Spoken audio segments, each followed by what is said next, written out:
Brighten up those dark mornings. Wheeler, Ollie, and Lekter. Mornings at the Cabin. Mornings at the Cabin, indeed. Wheeler, AJ, and Lekter with you on your Thursday? It's Thursday. Thursday morning. And as a light dusting of snow gently covers the landscape, I'm reminded that we're still in the deep slumber of winter. Oh, yes. And that maybe you should just go back to bed. I'm not Just go back to disagreeing bed. with you. It's okay. Sleep in a little bit. I know the kids are running around and acting all crazy. But tell them to shut up and go back to sleep. I'm studying you for April 1st, No. 2021. What? Oh, I see. I came in hot yesterday. You did? Yeah? Tried to do a Wheeler impression. Oh, wow. I couldn't keep it for long, though. Well, no, I mean, there's not really much to impress upon. Well, I hit it with the Mornings at the Cabin, indeed. Yeah. But I let a few seconds pass because I was like preparing my mind. And when I let those few seconds pass, I was like, no, I've already lost it. Trying to get into the mind of Wheeler. It's tough. There's not much there. It's scary. It's like a Swiss cheese in there. There's just a bunch of holes. You go through a bunch of tunnels, jump to a bunch of things. You know, I've got that thing and it's where a little overrated. Yeah, well, it's totally overrated. Absolutely. And that's the thing. People think this is like, hey, you know, I wish I got to know you better. I'm like, yeah, that's what everyone says until they get to know me. And then it's just like, oh. I wish I never got to know you better. Yeah, no doubt. No doubt. Well, you don't know me, though. Really. Neither do you, Scott. Here's the thing. I'm trying. I'm I'm studying. going to unzip my human skin suit. I knew there was something. I'm two there. dogs. I'm two dogs, one on top of the other. Yay! Yay! Oh, Mr. Melanson, friend of the show, telling a kid to shut it is like telling someone to calm down. It makes it worse. Fair enough. I don't have kids. Wouldn't so know, yeah. My advice is to tell that kid to shut up or you'll stuff him in the closet. Mornings at the Cabin, the podcast. Mornings at the Cabin, Metallica, turn the page. What an excellent cover. Pretty excellent, bud. Bob Seger's Turn the Page. Yeah. The video was a bit much. Do you remember the video for that one? No, I don't. They had actually. Ginger Lynn, world famous, like classic adult film star. Okay. And they like interviewed her for it, and they made it more about like more about the song about being a prostitute than Traveling being around the world. Traveling around the world. Shooting adult movies. Shooting adult movies. It was a very strange take. Like it was, The lyrics don't really line up. They don't but- really line up. No. No. It was an odd choice. Yeah. For that, and that was off Garage Inc., right? Yeah. Yeah, that was their cover album. The height of their alcoholism. Yeah. Whiskey in the jarro. All right, group therapy for everybody.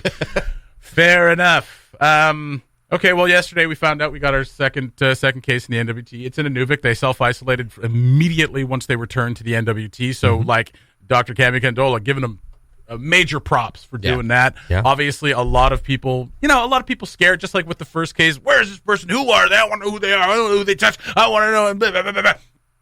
Relax. We're still doing the best, other than like Nunavut, who doesn't. They don't have a case yet, right? They're still at 0. Yeah. Are they? Is the Yukon? Do they have a case? they're- Yukon's got five. 6. Oh, do Six. they? 6, yeah, Oh, 6. wow. We went up wow. to 6 yesterday. Oh, So I one fell of them- behind on that one. One of them was very interesting. 4 of them, like 4 of those cases, Yeah. Yeah. was one group. Yeah. Oh, really? So there was a little group gathering, Oh, and they okay. found out that that's where a lot of them Yeah. came from. So there's From one Quebec. case in that. From Quebec, yeah. Yeah, There's they a all bunch of rode- they Quebecers drove up to driving Yukon. all the way up They and just drove up. saying, hey, how about that, eh? Yeah. If you're looking for an example of just oblivious privilege, that would be it. You know what? I'm going to sell everything I own, travel across the country, show up in an isolated community and just be like, there's a place for us to live and a job, right? Like, Yeah. that's what they thought. You'll give us food, right? You'll give us food and a place And a to place. stay.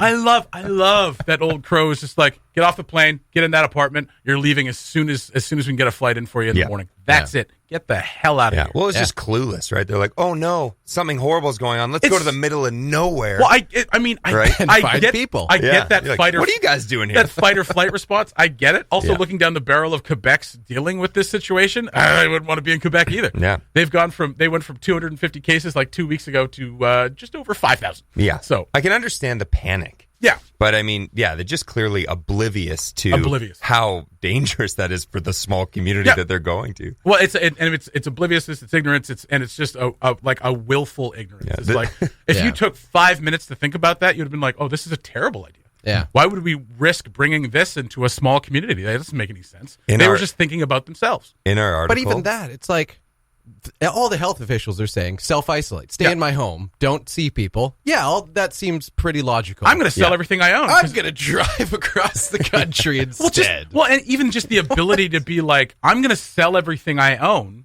and leave. Yeah. Like that in and of itself is a privilege. Like you have nothing to tie you there. I can sell everything I own and just drive across the country. Yeah. Like how many people would just love to do that? That's a good position to be in any other time than a pandemic. Absolutely. Absolutely. Or a horrible position. They have like one teapot. Yeah. They're like, well, we better sell the house. Yeah. Yeah. You know, I'm sure like 6 months ago, they would have made a great life for themselves in Old Crow. That's true, yeah. That's right. They would have been not the welcome. world we live in anymore. That's right. I mean, New people. yeah. That's right. And it's just, it sucks because they were like early 30s. So like people are going to be like dumb millennials. Yeah. It's like, damn it. Yeah. You're actually right on that one. Come on, you guys. Well, because everybody's like, you know, when they talk about the spring breakers from a couple weeks ago, there's the bloody millennials. Yeah. Blah, blah, blah. It's like, those are 19-year-olds. Those are not millennials. Millennials don't party like that anymore. Yeah, that's right. They party with tea Yeah, we have sore backs. Yeah, exactly. Oh, you know, it's been a rough week. I haven't slept that, you know. Yeah. If you make it past 4 beers at a later millennial party, It's a wild night. We're getting it. We're getting it on. It's too much. We're getting it tonight. When'd you go to sleep last night? Midnight. Midnight. What are you doing? A lunatic. You're a lunatic. So yeah, that was an insane story. And I mean, a lot of people sharing that, obviously, a lot of people dragging them, and they should. They should be dragged. They should probably be charged with reckless endangerment or something. No, they got him out of there right away. Yeah, This is the next day. That's true. On a plane, you're out. But and now they're going back to nothing. They drove. Good. And they Bye. were put on a plane. See ya. Bye. So Go back I'm to nothing. Assuming their vehicle's still there? I don't know. No. can live So in no, their car, they I drove to guess. Whitehorse and flew to Oh, Old Crow, gotcha. right? So they flew out of Old Crow. Okay. They're getting their It says, hey, friggin' van and I get know the it hell took out a of there. long time to get here, but Bye. back you go. Well, and the other thing is they put them in the co-op in Old Crow. I think it's the co-op. Yeah, and they had 2 apartments there. Oh, okay. Right. Right. They isolated them in one, got rid of them, and then that place has to be clear for like a week. Yeah. So if somebody of course. needed an isolation, a place to isolate, they don't have it because of these 2. And that's me swearing in reverse. Good. Oh, Self-editing. European? It's a difficult name to say. You know? Anyway, love in the time of Corona. Yes. So now we're at 2. Now we're at 2. Now we're at 2. We still must remain calm. Of course, it's like I said, these people isolated as soon as they got back. They got back on the 21st, so they got back right in the middle of all of this. They didn't even panic when they had symptoms. They called the health center. Yeah. They got set up with a test. Like, they did everything. They did perfectly. everything To the right, book. and So- apparently are recovering. And So, we I knew mean, this like, was going to happen. We Exactly. knew there was going to be another case. and it had to be. And you just cross your fingers that when it comes, they do everything perfectly, Yes. and they did. So, I mean, you can't ask for a better situation. Absolutely. Well, I mean, yeah, you could. Yeah, I mean, you literally could ask now for that I anything think to be about better. it, yeah. But no, I mean the way they handled it in this situation was pretty perfect. So that's great. We as a territory continue to do very well. We as a city continue to do very well. So let's all just sit back and enjoy a tall, cool glass of turnip juice. The Mornings at the Cabin podcast. Hey, it was early. What do you want from us? As we know, Ollie has been in seclusion, self-isolation, deep within the recesses of the Amber Mountains here in Yellowknife for the last month, I guess. It's been almost a month. Yeah, 3 weeks. We're on 3 weeks. Yep. So today is the day. It's either his last day in isolation, like the recommended isolation from public health, today. So it's Ollie's Groundhog Day. I think it's the last day today, or he's allowed out today. I think it's the last day today. One of the two. Yeah. So he So- got Getting back close. on Thursday the 12th. Yes, in seclusion for 2 weeks. 7. That takes him to the 26th. 21. 21 days. Perfectly 3 weeks. You nailed it. 3 weeks. That's right. Right. Nailed it. Well, 3 weeks would be tomorrow. Did he get back on a Friday evening? Yeah, but didn't he get back on a Thursday night, Evening? or was it the Friday? No, it wasn't morning? Friday because we thought Yeah. it was Thursday That's night. right. Right. There But you it go. wasn't. Right. So he has been in seclusion for 3 weeks. Yeah. And he's about to poke his little head out, Maybe. see if he Maybe. sees his shadow. Yeah. I think he spooked himself. He's just sitting there reading the news all day. He's like, I'm not coming out. I'm not going out there. I'm not coming out It's a there. war zone out there. It's not that bad. Come on in. So we'll be hopefully we'll be seeing him at some point. I don't know. We'll have to I initiate wouldn't put money on it. a 4-step plan to reintroduce him into society. Into the wild. Yeah. Absolutely. We need to reintegrate him. We need to rehabituate him. Right. Yeah, absolutely. He's Why do I need get the feeling that he walks with a cane now for some reason? You know what? I think he's It's his voice. becoming more eccentric as the longer he stays in seclusion. A top hat and a cane. He comes out with a bow tie for sure. He's got spectacles now for some reason. Spectacles? Never needed them before. They're not glasses. They're No, spectacles. they're specs. Yeah, they're specs. Bifocals. That's Bifocals. He's just the British Six Flags guy now. Or Ben Franklin. He's got a skull cap with long hair on the sides. Ooh, Yeah, that'd be good. That'd be very nice. I think he could pull that off. Yeah. Yeah. Who knows? Might not even recognize him. Ollie, we would love to have you back, but we understand that isolation seems very, very comfortable right now. As it's cold out right now. I'm looking out the window and it's snowing, and we were reminded again that we are still in the depths of winter, and it's kind of a gray day. That's okay. He has given absolutely no indication that even when this was over, that he'd be coming out anytime soon. That's right. Actually, quite the opposite. He's expressed that he may just stay in there. Yeah, a couple times.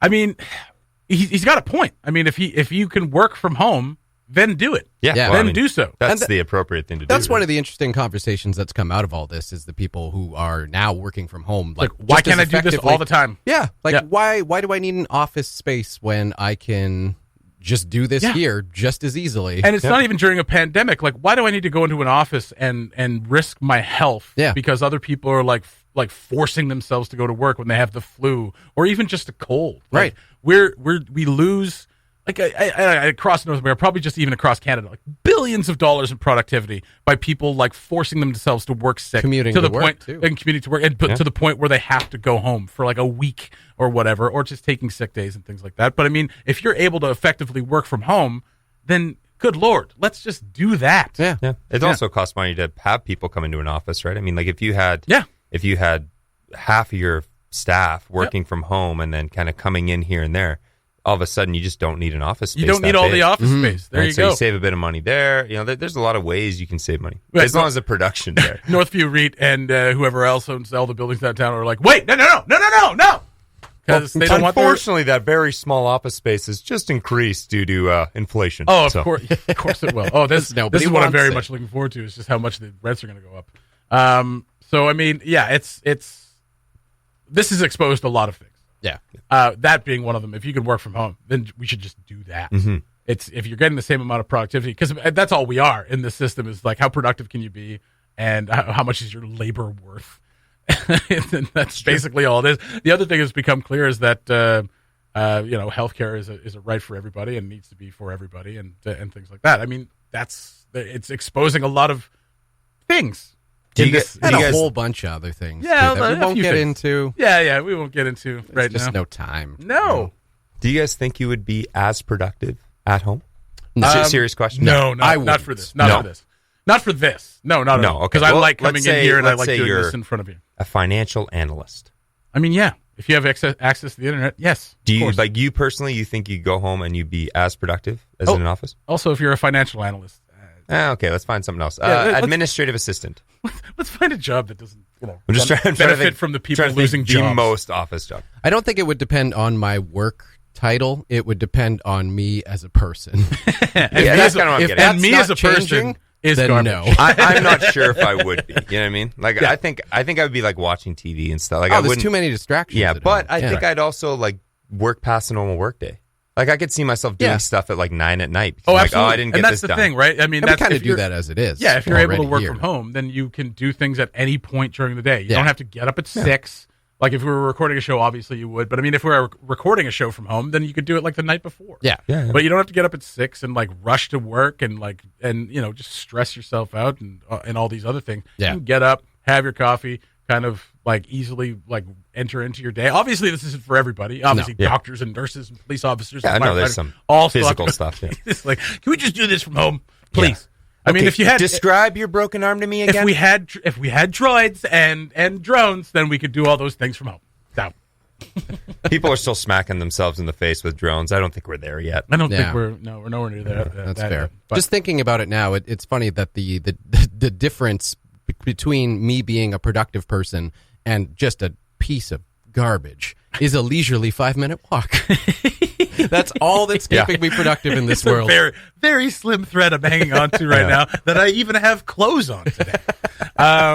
It forces me to do that. That's right. Thank God for that leisurely 5-minute walk to work. Think of the benefits to like the environment. You have like half the people that were going to work every day don't have to go to work anymore. Oh, they absolutely. stay at home and do it there. Totally. And from that leads into the internet now being a utility. It's not a luxury. It's not something you have to buy. It's something that's implanted into your home. That's right. Right. I mean, you have to pay for electricity, yes, but I mean then it just becomes part of that. Yeah. You know, everybody should have access to the internet. That is like, especially as we see the schools close and the teachers having to do online learning, everybody requires connection to the internet. Yeah. So there it is. So hopefully something like that comes out of this. I mean, we have a company that has a literal stranglehold on the internet in the communities, and it's not great. It's not a great thing. And it needs to be upgraded. Yeah. Too. Like, I agree that it should be a utility, but in certain areas of the world, it needs to be upgraded so that of course you could rely on that utility. Absolutely. Fellas, we got to get some special guests on the line pretty soon here. We do? Just looking at the clock. Yeah. Who's the special guest? You didn't look at your email? There's an email? There's an email. Okay. Yeah. Play a song. Let's play a song, and then we'll figure all that How out. about you check your emails? We'll come back. I didn't even get one. I'm pretty sure you did. The Mornings at the Cabin podcast was recorded before a sort of live, thankfully not in the studio, audience. As we've done for the past, 2 weeks ago and the 2 weeks before that, we have announced the big announcement for Folk on the Rocks, the 40th anniversary show. And today we have the third and last installment of that lineup announcement. Obviously, a lot of things still up in the air, but we do have Folk on the Rocks executive director Carly Bradley. Why is my mouth not working? What just happened? I'm not sure. You take one day off and it just breaks. I had a grand mal seizure just then. We got Carly on the line talking a little Folk on the Rocks. Carly, welcome. Good morning. Hey, good morning. Nice to be here on the phone. On the phone, absolutely. You are not. You are completely separate. You are not in the same room together. Everything's okay. Not at all. Okay. Where are you right now, actually? I'm actually at home in Montreal. Okay. You are in isolation. Before we get into it, actually, I mean, Quebec's having a bit of trouble with all of this. Yeah, I would say it's not the greatest place to be in Canada at the moment. Yeah. Not so great, but I think people are really keeping their spirits up and trying to band alone but together. Yeah. In terms of being respectful and, isolating and, doing some, applause for health workers at 7 p.m. and those sorts of things from their balconies. So, yeah, it's going, I guess, as good as it could down here. And I mean, and as we've seen from across the country, and I mean, I imagine it's especially in Montreal, we're going to see some amazing creativity coming out of all of this. I hope so. I mean, I think we're seeing it online a little bit already, but I think some really, really cool stuff is going to come out of this time for sure. Well, let's not keep people hanging in suspense too much longer. Carly, we've done the first couple of announcements. Obviously, some huge names coming out of that. We got Tegan and Sarah, Joel Plaskett, Pixick, Digga, all kinds of great acts from previous Folk on the Rocks. And this is kind of the idea that you guys have been building up to. It's the 40th anniversary. Let's bring back some heavy hitters. Let's bring back some past favorites. It's been an amazing lineup so far. What do you got for us today? Okay, so I guess off the top, it's biggest first. That's what we're doing. Yeah. We've got the jerry cans coming back. Yeah. Love the jerry cans. Right on. I mean, it's not the 40th without them, right? That's right. That would just be wrong. Yeah. Okay, DJ Endian. Okay. Formerly of Tribe Called Red. Yep. Nice. Oh, sweet. Yeah. Partner was here a couple years ago. Yeah, absolutely. Nice. They were wonderful. They were awesome. Yeah. One of the cabin stage alumni there. That's right. That's right. Yeah, they really rocked the cabin stage. They And did. I guess as a little tidbit, they are doing the workshop with Rainbow Coalition of Yellowknife again this year. Awesome. They were. Yeah, that was wonderful. You could say they're partnering with them. Okay. AJ, leave the room. That's amazing. What else you got? Queer Songbook Orchestra. First time they've been to Yeah, Yellowknife. very cool. Very okay. Cool. Nice. And we've got their cover of Constant Craving coming up, which is a Katie Lang classic. Ooh, okay. I didn't know you guys had that plugged. That's Absolutely. awesome. It's up there. It's up there, yeah. Nice. Campbell Woods, also first time, and also doing a collaboration with Ellen Fraze, who we announced a couple weeks ago. Absolutely. Okay. Yeah, very nice. Mm-hmm. And Mad Dog's Experience. So this is a tribute to Joe Cocker, which Jay Gilday is actually a part of. Yeah, it's going to be rocking. That's amazing. Okay, amazing. Wow. The Mad Dog. I love it. Well, I mean, that's what they call them, Mad Dogs in English, right? So, yeah, very cool. Awesome. Very cool. Amazing. Sorry. Go ahead. Please, continue. Asiva from Nunavut, who is doing, traditional throat singing with ukulele and a kind of like indie pop sound against that as well. Awesome. Cool. Very nice. St. Arnaud. Yes. So they're from Edmonton, and this is also a one-set performance from who's one of our staffers. So our production assistant, Ian St. Arnaud, is a part of this band, and he'll be moonlighting for one set during the festival. Very nice. Sweet. Yeah, and that's it. Okay. That's the last bit. It's an incredible lineup. I mean, we're all just kind of, a little bit in awe of the names you've got for this lineup and the amount of work that you all must have been doing to kind of collaborate this whole thing. I mean, give us a little insight into how crazy it is to try to get a lineup like this together for you guys. It's crazy for sure, but it's also super fun. Yeah. We get to sit down with the selections committee usually every week in the fall. And this year was especially fun because we got to look back at past lineups and just, talk about what people's favorites were, whether they were here or, they'd seen them elsewhere in Canada, and sort of what would be a good fit for a community. And then we also got to take some time to think about, who maybe hasn't played the festival before but would be a great, up-and-coming fit that we think would tie in well with all of these returns and that, again, the community would really appreciate. So it was crazy, and I think, our initial list was maybe, 90 performers or something. Okay. Let's do them all. Yeah, let's just list them all. No problem. But, yeah, we got down to it, and, I don't know. It is a little bananas for sure, but I think it's my favorite part of my job, and I think the selections committee, I hope, maybe you guys need to ask them, but I think they have a good time doing it. They seem to. Everybody seems to have a good time, and they tell us they have a good time. I mean, they say you crack the whip incredibly hard, but no, I'm just joking. But I mean, good, that's good. So, I mean, you have a lineup in mind. You've got some wants. You've got some definite. You have some must-haves. But I mean, going through that process and trying to schedule everybody, making sure everybody's schedule lines up. But then when you get down to it, some people can't do it, obviously. But then you get to people like Joel Plaskett coming back, or someone like Tegan, a band like Tegan and Sarah coming back. How does it feel when someone like Tegan and Sarah say, yes, we're absolutely there? I was actually, when I got the email that they were confirming, I was out for dinner with some friends, and I couldn't say anything, of course, to what happened, but I was so excited. I was like, okay, everybody, let's get one more drink. Let's celebrate. Why are we celebrating? No I reason can't tell you. None of your business. Never mind.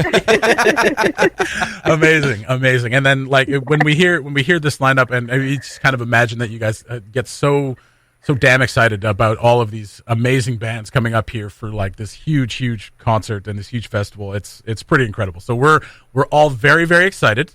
And obviously there's some, we're kind of rolling through these things and just kind of taking it as it comes, as everything kind of changes day to day. But would you hang out with us for a little bit longer? We're going to play the three songs. We're going to play one by Partner, one by Jerry Cans, and Queer Song Songbook Orchestra. And will you come back and we'll talk about just kind of the process as we kind of move forward? Definitely. That sounds great. The Mornings at the Cabin podcast. We're back on the air with, on the air. We're not on the air. We're back on the line with Executive Director for FOTR, Carly Bradley. Carly, welcome back. We just want to get right into it. Obviously, this is an ever-changing time. Things are progressing slowly, kind of plodding along now after a rush of big changes. What's the outlook kind of looking like for Folk on the Rocks? Obviously, we're plugging ahead as of right now. What's it all kind of look like to you guys? I mean, have you having more meetings talking about this, and just kind of what does the future kind of look like right now? I mean, yeah, definitely. I'm in meetings and calls every day, sort of, talking about latest news and what other festivals are doing, and talking to a lot of other festivals about what they're doing, and those sorts of things. Right now, we're just trying to stay, we're sort of the tagline right now, I think, around folk emails and calls and things is cautiously optimistic. We're still mid-July. A lot of forecasts are saying, that timeline looks like it's a possibility that it could happen. I think that does mean that we're looking at, a slightly altered festival this year in terms of hygiene and sort of safety standards on site. Yep. But yeah, we're not dead yet is how we're feeling. Folk on the Rocks, not dead yet. Okay, perfect. It's really the only attitude to have. It's like there's so many unknowns. All you can do is try to remain positive and keep moving forward as you have with this incredible lineup. Because of course we'd hate to see anything. We'd hate to see it canceled. And rescheduling is very tough, especially since we're getting right into that colder part of the summer, really. Like that, the weekend of Folk on the Rocks kind of marks the last couple of weekends that are beautiful and bright, and after that we're getting into fall time. So moving it back any even a little bit is going to be tough. So, I mean, obviously we love you guys, and we want everything to kind of move forward as it's supposed to. And we don't want to see any changes. But obviously, like you said, there's going to be changes in hygiene and with safety. Any idea what that kind of looks like already? Have you had those chats yet? I think we've just sort of begun those chats on a very base level. And we're also sort of looking to see, if by July the government has decided that large gatherings are okay. Yeah. We're also sort of looking to them a little bit to see sort of what those standards are. And of course, we're happy to meet any of those standards that they lay out. And we'll probably be bringing in some health experts at that point as well. So I couldn't give too much detail, but I know that we are aware that we will be making some changes if that is, the route that we're going. Of course. And I mean, you have to be, as you're kind of in Montreal and in the middle of what's being handled in a way, you're looking to the NWT, and we've been doing so far a pretty bang up job of self-isolation, of keeping people at physical distance. And, we had our second confirmed case yesterday. Those people got right back into town, self-isolated. They've been away from everybody. You got to be encouraged that we're doing so well at this, because, I mean, I know there's going to be a lot of people coming in for it, but I mean, if we're able to keep doing what we're doing here locally, gatherings may be in the offing even before July, which would be nice. So you got to be a little encouraged by that.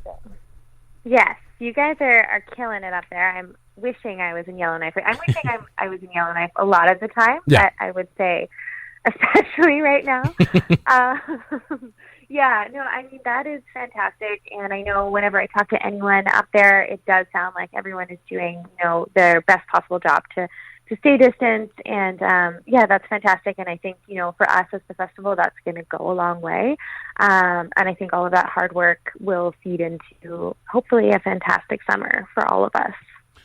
That's what we hope. And I mean, that's what I keep telling people. It's like, and because there's always going to be people who kind of push back against this, but you just keep telling them, if we do this now, we get to have a summer. You don't do this now, we get to have a fall. And that's not as fun. I still like fall in Yellowknife. I like fall in Yellowknife too, but because you have a summer right before it. Yeah, that's right. Yeah, exactly. And I mean, even if you were in Montreal, you'd get a fall. You'd have a nice fall instead of just summer, winter. Okay, there it is. So okay. Well, we're obviously very excited here. We love being partnered with you guys, and the lineup is absolutely incredible. So kudos to you guys for doing such hard work every year, but especially this year, getting this immensely diverse and just like A-list lineup together for the 40th anniversary. Just before you go, I wanted to ask you about obviously being an executive director is a huge deal for you, and you do a bang up job. What does it mean being the exec director on the 40th anniversary of Folk on the Rocks? Well, first of all, thank you. I mean, it's I feel really, really lucky. I think we all know that Folk on the Rocks is a really, really special and large community event.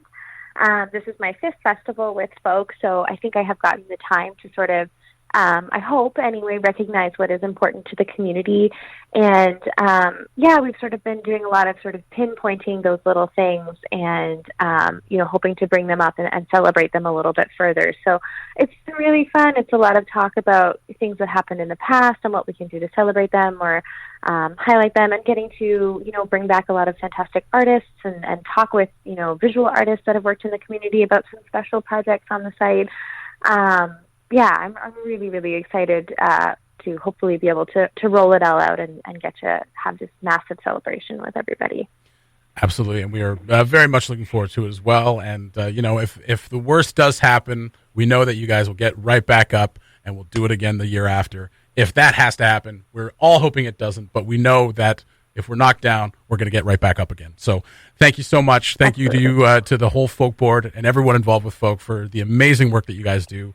We're very much looking forward to it. Thank you so much for joining us this morning. Thank you for having me, and have a fantastic day. We'll hopefully see you in the sand. Thanks for listening. Check out more from the show at cabinradio.ca and by following the Mornings at the Cabin Facebook page.